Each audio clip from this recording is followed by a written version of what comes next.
The great British outdoors. Is there any better way of getting away from it all? The wind in your face, the smell of freshly cut grass in your nose, and the sun on your back. In this programme, we will be taking a closer look at people who use their hobbies as a means of escaping from the stresses and strains of everyday life. We all need a release of some sort, but for some it becomes more than that. It becomes an essential part of their lives, an irresistible passion. In this episode, we will be getting up close and personal with fishing. There are around 4 million freshwater anglers in the UK, with a further 2 million sea anglers. It's an industry worth in excess of £3 billion a year. It might not be stereotypically cool, but fishing is surprisingly still Britain's most popular pastime. So, in this age of computers, fast cars, and a never-ending stream of high-tech gizmos, what motivates a person to sit by the side of the water for hours on end with the prospect of catching, well, possibly nothing?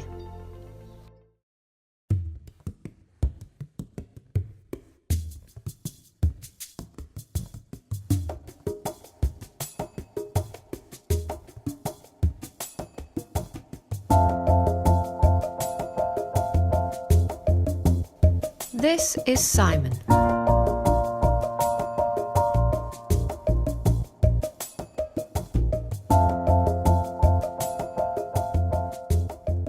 Simon is 28 years old and has been fishing for most of his adult life.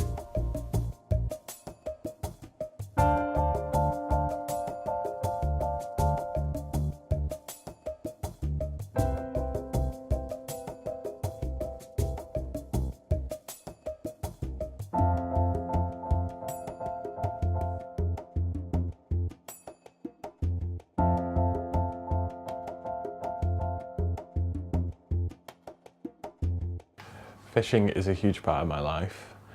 I enjoy the majesty of nature. I like to be alone. Not alone all the time, but I enjoy my own company.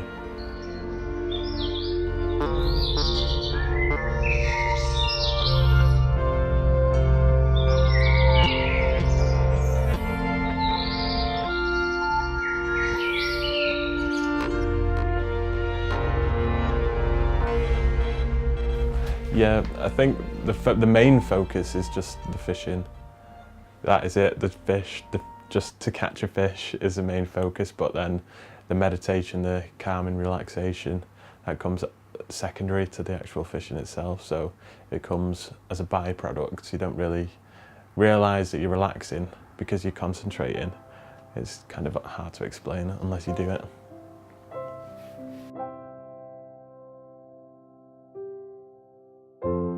I go fishing on my own mostly, on the canal, usually after work or early in the morning or whenever I have a little bit of free time if I'm not working.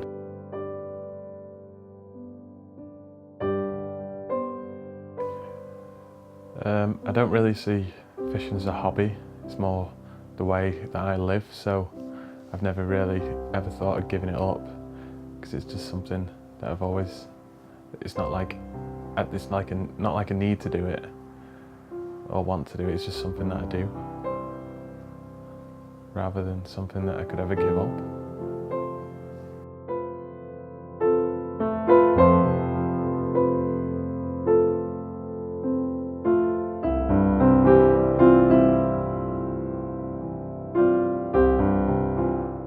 The local tackle shop provides a vital hub for the fishing community. Bernard has worked here for over 12 years. Remarkably, one of the worst things for making you addicted to fishing is when you're not very good at it. When you lose a fish or you've had a bad day but you know fish are in front of you, that makes you more than anything want to go back again. It's all you'll think about until you've achieved what you wanted to achieve and kind of caught a fish or cracked a venue or done whatever target you set out to achieve that day. So who actually does fish? Some people may have a stereotypical view of your average fisherman, but according to Bernard, it's not quite that straightforward. We are a really busy shop. We probably get between 400 and 500 people a week in through the summer. That obviously declines in the winter and even more so when the lakes are frozen over and stuff. We get quite a wide demographic overall, but the main people are middle-aged men. But we have everything from young children, young girls to even transgender people in the sport, and we do tend to get them all through our doors. Yeah. The number of anglers fishing at the moment is probably remaining steady, which is as good as a decline really, because there's no one new coming into the sport, and a lot of the people that are currently using our shop are generally a little bit older, and they're either going to get to the stage where they're not around anymore or they're too old to fish. So maybe it takes a particular kind of person to really embrace it.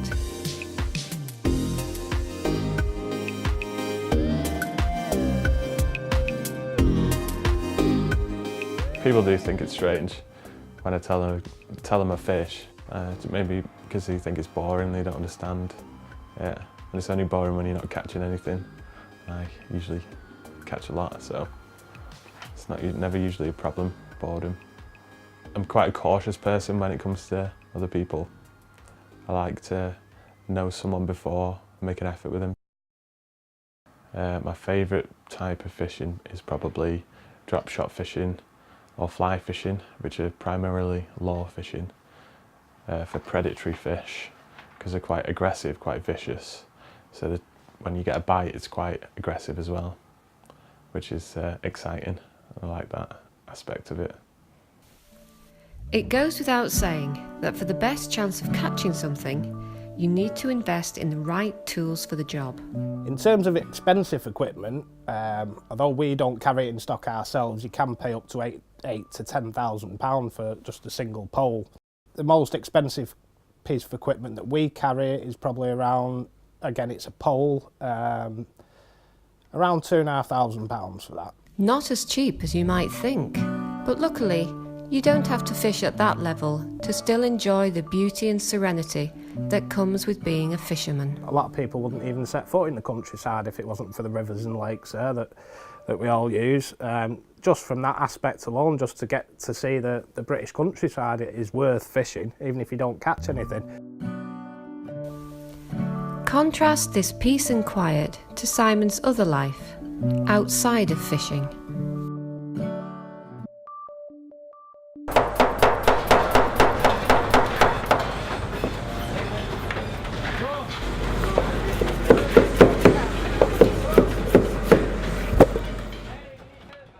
I've worked at Pizza Express for 6 years. A lot of stress, fast-paced. I don't really like the environment, the stress. And it's not that it's hard work, it's just the same all the time. It's quite tedious. Just over and over the same days. They all seem to merge together sometimes.